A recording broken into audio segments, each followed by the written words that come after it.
अध्याय में भगवान की स्तुति और शरणागति के बारे में चर्चा करेंगे। भगवान की से प्रार्थना करना और उनके शरण होना, ये दो बातें तत्काल सिद्ध देने वाली है।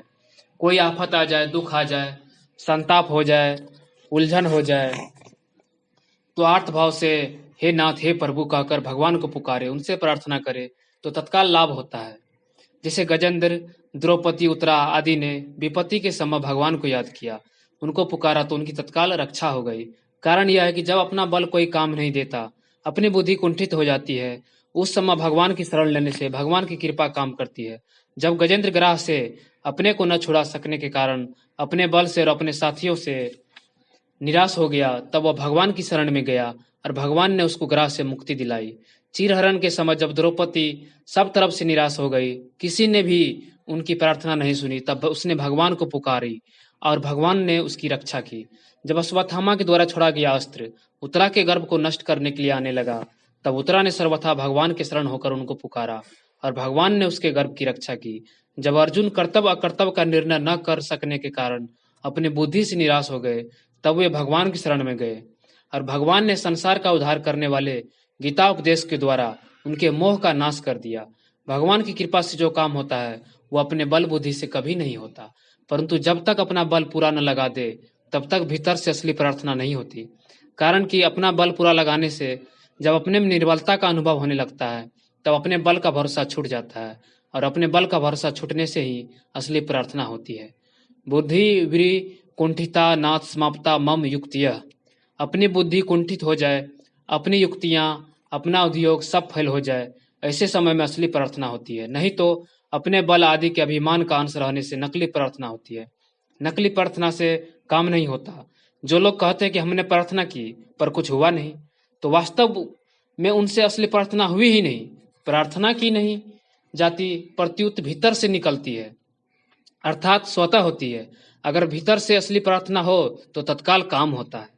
जब अपने बल का, योग्यता का, पद का, विद्या का, बुद्धि का, वर्ण का, आश्रम का, संप्रदाय का कोई न कोई सहारा रहता है, तब न तो असली प्रार्थना होती है और न असली शरणागति होती है।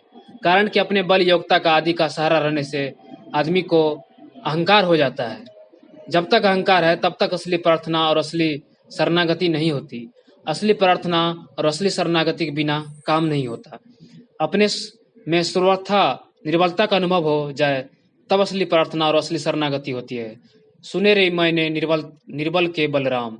निर्बलता का अर्थ यह नहीं कि हमारा शरीर निर्बल हो जाए, शरीर में शक्ति न रहे, हम बीमार हो जाए। निर्बलता का अर्थ है अपने बल से निराश हो जाना, अपने बल का किंचित मात्र भी सहारा, भरोसा, अभिमान न होना। बुद्धि बल, मनोबल, धन बल, तन बल, बाहुबल, विद्या बल आदि सबसे निराशा हो जाए और भगवत प्राप्ति की तीव्र आशा हो जाए, तब प्रार्थना तत्काल काम करती है।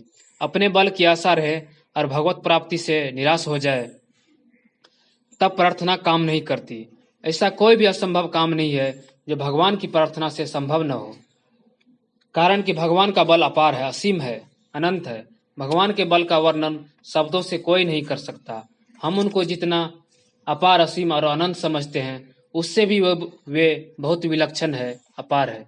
विलक्षण असीम है, विलक्षण अनंत है। अपार, असीम और अनंत शब्द तो सापेक्ष है, अर्थात पार की अपेक्षा अपार है, सीमा की अपेक्षा असीम है, अंत की अपेक्षा अनंत है। पर भगवान निरपेक्ष है।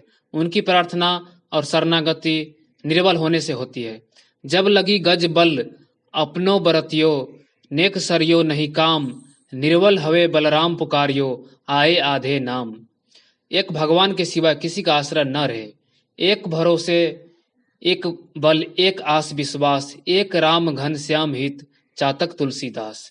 जब तक बल, बुद्धि, योग्यता, वर्ण, आश्रम आदि का किंचन मात्र भी आश्रय है, तब तक अनन्य पुकार नहीं होती। अपने बल, बुद्धि आदि का किंचन मात्र भी आश्रय न हो और ऐसा अनुभव हो कि अपने बल, बुद्धि, योग्यता आदि से भगवान को प्राप्त कर नहीं सकता, अपने दुख को दूर कर नहीं सकता, तब भगवान का बल काम करता है। साधक को चाहिए कि वो अपने में निर्बलता का अनुभव करके भगवान पर ही निर्भर हो जाए, अपने उनके ही परायण हो जाए कि हे नाथ, आपके सिवा मेरा कोई आश्रय नहीं, कोई शक्ति नहीं है, ऐसा होकर निश्चित हो जाए तो तत्काल काम होता है, जबकि अपनी साधना के बल से वर्षों तक काम नहीं होता। इसमें एक मार्मिक बात है कि अपनी शक्ति तो पूरी लगानी चाहिए, पर आश्रय भगवान का ही रखना चाहिए। इसलिए गीता में श्री कृष्ण कहते हैं, जरा मरण मोक्षय ममाश्रित यतन्ति ये ते ब्रह्मा तो द्विदु कृत्स्नमम ध्यातमम कर्म चाखिलम। जरा और मरण से मोक्ष पाने के लिए जो मेरा आश्रय लेकर यत्न करते हैं, वे उस ब्रह्मा को, संपूर्ण अध्यात्म को और संपूर्ण कर्म को भी जान लेते हैं। साधक यत्न तो करे, पर भरोसा यत्न पर न रखकर भगवान पर रखे। जैसे भगवान ने बाएं हाथ की छोटी उंगली के नख पर गोवर्धन पर्वत को उठा लिया और ग्वाल बालों से कहा कि सब अपनी अपनी लाठी लगाओ। सब ने अपनी लाठियां लगा दी, पर उनके मन में यह भाव आया कि हम सब ग्वाल बालों ने अपनी लाठियों से सहारा लगाया है, तभी पर्वत ठा रहा है। उनके मन में ऐसा भाव आने पर भगवान ने उनके बल का अभिमान दूर करने के लिए अपनी उंगली को थोड़ा सा नीचे किया, तो सब चिल्लाने लगे कि अरे दादा, अरे भगवान, मरे मरे। भगवान के द्वारा ऐसा करने का तात्पर्य था कि तुम अपना बल तो लगाओ, पर आश्रय अपने बल का मत रखो।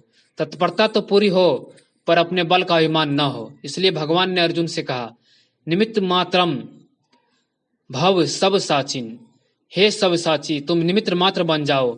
निमित्त मात्र बनने का अर्थ है कि अपनी शक्ति तो पूरी लगाओ, पर अपनी शक्ति का किंचित मात्र भी भरोसा मत रखो। थोड़ा सा काम कर देना निमित्त मात्र बनना नहीं है। अर्जुन दोनों हाथों से बाण चलाते थे। वे दाएं हाथ से बाण चलाकर जैसा निशाना मारते थे, वैसा ही निशाना बाएं हाथ से बाण चलाकर मारते थे। इसलिए अर्जुन का नाम सबसाची था। भगवान अर्जुन को सबसाची संबोधन देकर यह कहते हैं कि तुम अपनी पूरी शक्ति लगाओ, पर मन में यह बात मत रखो कि मेरे बल से, मेरी विद्या से काम हो जाएगा। जो कुछ होगा मेरी कृपा के बल से ही होगा। इसलिए भगवान की कृपा का आश्रय लेकर प्रार्थना की जाए तो भगवान की अपार विलक्षण शक्ति का तत्काल काम करती है। रामचरितमानस में उत्तरकांड में तुलसीदास जी कहते हैं कि मस कही करही बिरंची प्रभु अजही मसक तेहीन। जो चेतन क जड़ करही जड़ ही करही चैतन्य। और लंका कांड में कहते हैं कि त्रिन ते कुलिस कुलिस त्रिन करही। तात्पर्य है कि भगवान असंभव को संभव और संभव को असंभव बनाने में सर्वथा समर्थ है।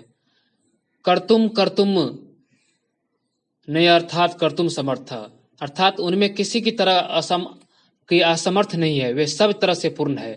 बल बुद्धि विद्या योग्यता आदि किसी भी विषय में उन्हें में किंचित मात्र भी कमी नहीं है। ऐसे सर्वथा परिपूर्ण और सर्वसमर्थ भगवान के साथ हमारा संबंध हो जाएगा तो उन सब शक्ति हमारे में आ जाएगी। जैसे बिजली के तार के साथ संबंध होने पर पंखा भी चलता है, अंगीठी भी चलती है।